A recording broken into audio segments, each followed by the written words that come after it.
Hello दोस्तों, राधे राधे। स्वागत है आपका हमारे चैनल में। आज आपको सुनाने जा रहे हैं एक नई कहानी।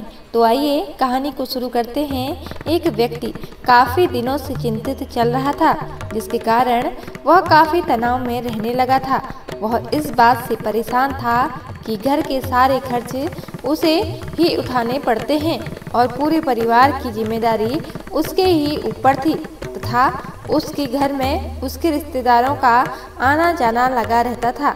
यही बातों को सोच सोच कर वह काफ़ी परेशान रहता था और वह छोटी छोटी बातों पर अपने बच्चों को भी डांट दिया करता था तथा उसकी पत्नी से किसी न किसी बात पर झगड़ा चलता ही रहता था।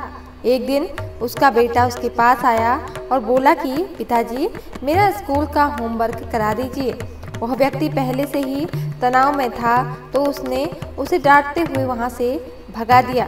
लेकिन थोड़ी देर बाद जब उसका गुस्सा शांत हुआ तो वह अपने बेटे के पास गया और उसने देखा कि बेटा रोकर सो गया है और उसके हाथ में उसके होमवर्क की कॉपी थी। उसने कॉपी लेकर देखी और जैसे ही उसने कॉपी लेनी चाही तो उसकी नज़र कॉपी पर लिखी एक टाइटल पर पड़ी। उस टाइटल पर बच्चे को एक पैराग्राफ लिखना था जो कि उसने लिख रखा था। उत्सुकतावश उसने बच्चे को वह लिखा हुआ पढ़ना शुरू किया।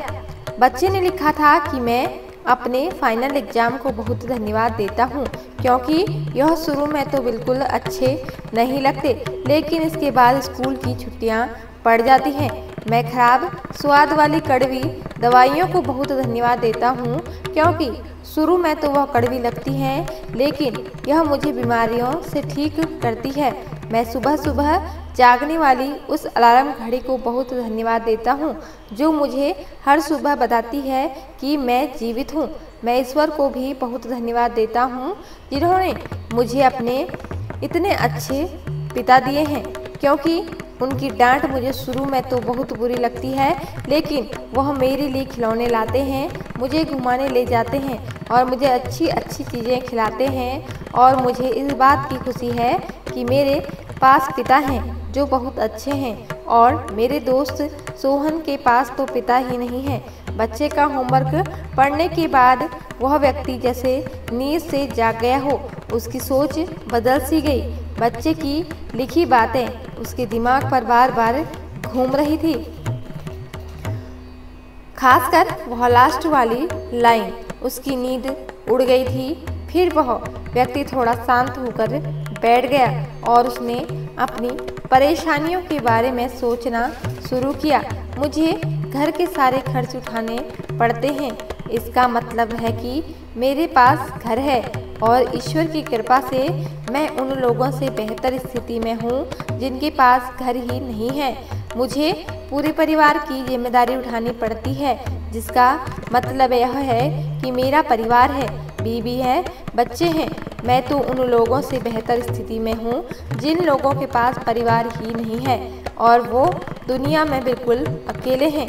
मेरे यहाँ कोई ना कोई मित्र और रिश्तेदार आता जाता रहता है। इसका मतलब कि मेरी एक सामाजिक हैसियत है और मेरे पास सुख दुख में आने वाले लोग भी हैं। हे प्रभु, तेरा बहुत बहुत धन्यवाद।